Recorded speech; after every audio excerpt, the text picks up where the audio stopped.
You're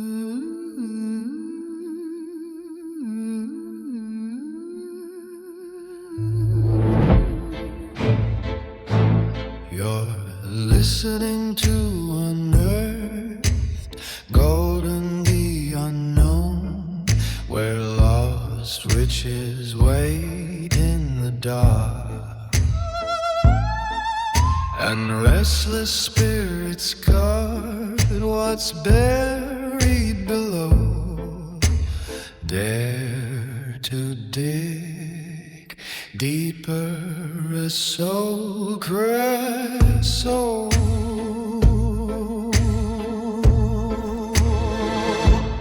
Hey everyone, and welcome back to Unearthed, Gold and the Unknown, the podcast where we dig into buried treasure, forgotten history, and the stories that refuse to stay buried no matter how many people disappear trying to find them. And today we're absolutely talking about one of those stories. Yeah, today is not a casual curiosity episode. Today is a legend that has pulled people into the desert for over 100 years, and in some cases, they didn't come back. Which should be a pretty strong hint that maybe, just maybe, this is not a hobby for you to pick up on a weekend. And yet, people do, because today we're heading into the Superstition Mountains, chasing one of the most famous hidden treasure stories in American history. The Lost Dutchman Mine. Now, before we even talk about the gold, we need to understand the land, because this story doesn't exist without it. The Superstition Mountains are not just a desert with some hills. They are volcanic in origin, filled with jagged ridges and deep canyons, extremely difficult to navigate, prone to flash floods, and they are brutal in summer temperatures. And more importantly, they don't forgive mistakes. This is not a place where you get lost and casually walk your way out. If you misjudge distance, water, or terrain, that's it. And that's part of what feeds the legend, because the environment itself already feels hostile, mysterious, and unpredictable. So even before the gold, the mountains already had a reputation. And that reputation goes back to Native American history as well. Some Apache stories describe the mountains as sacred, and in some tellings, dangerous or forbidden. Which is always interesting, because when a place has that kind of reputation before modern stories show up, you start paying attention. Now, here's where we ground things in reality, because this is important.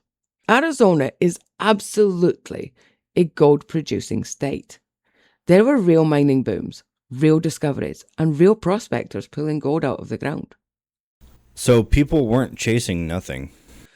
But most of the gold in Arizona falls into two main categories: placer gold, small flakes and nuggets found in washes, and lode gold, gold embedded in rock veins, and this is the mining type. Now, the Lost Dutchman story strongly suggests lode gold, which is far more valuable and also much harder to find. So if it exists, it's not just sitting on the surface waiting to be picked up.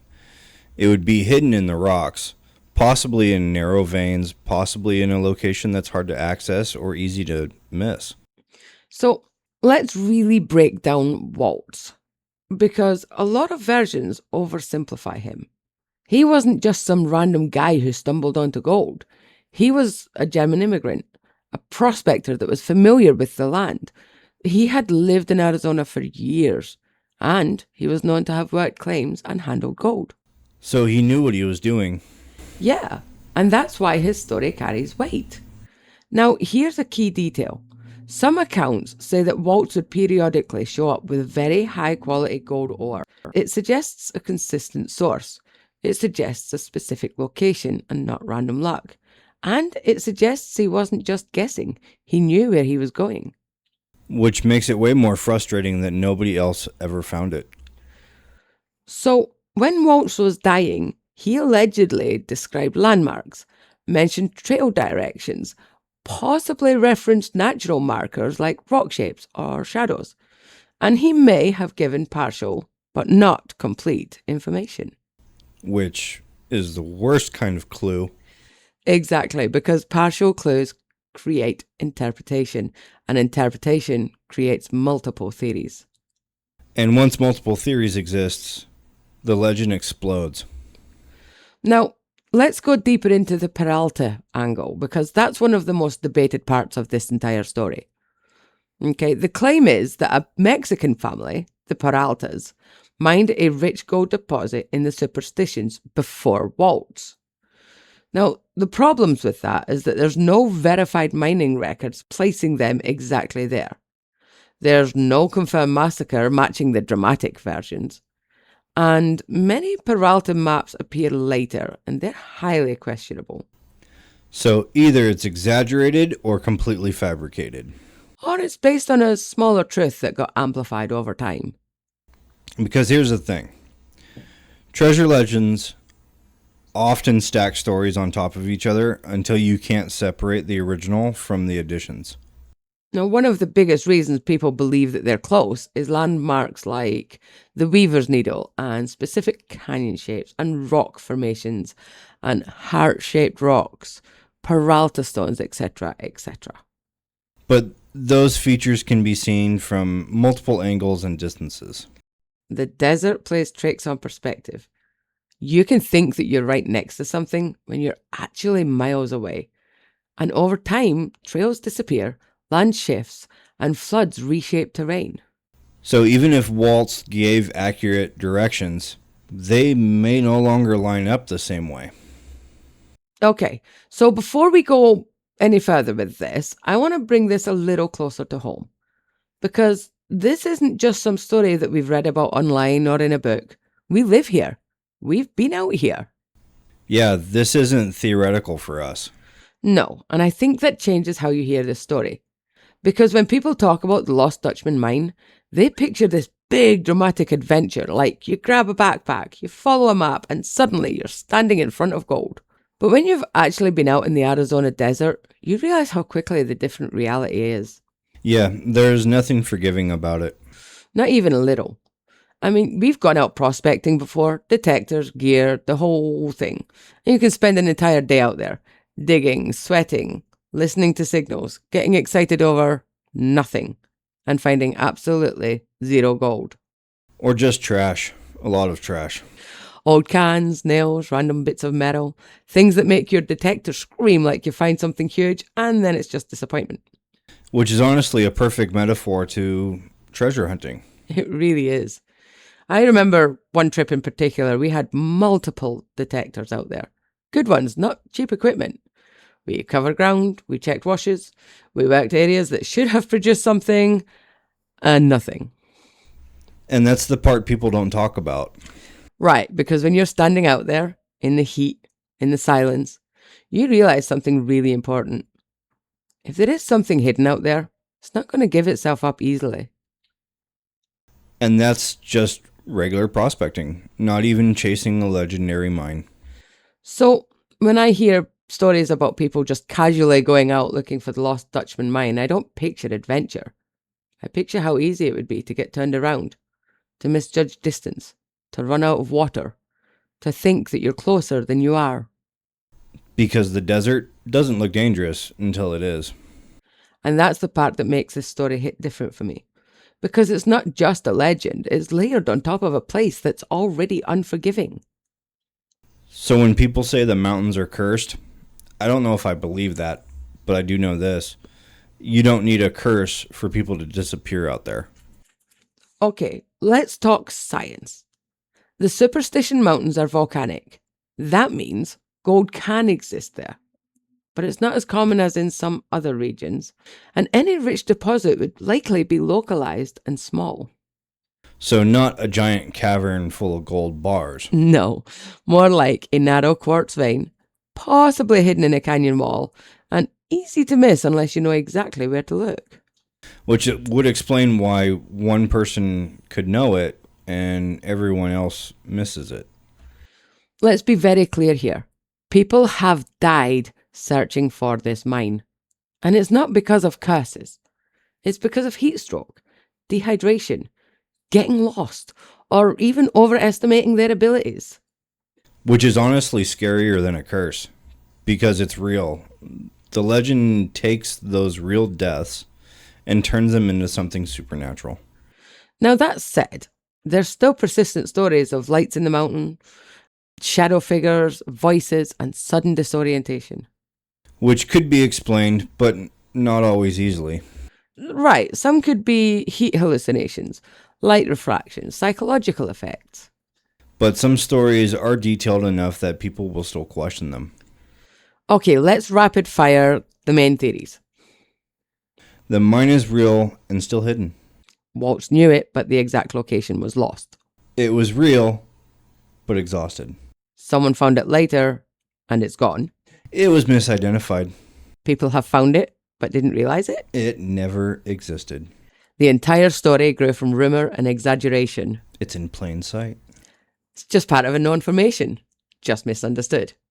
All right, so let's say hypothetically, somebody listening right now is thinking, okay, but what if I actually wanted to look for it? Well, first of all, don't. Yeah, that's step one.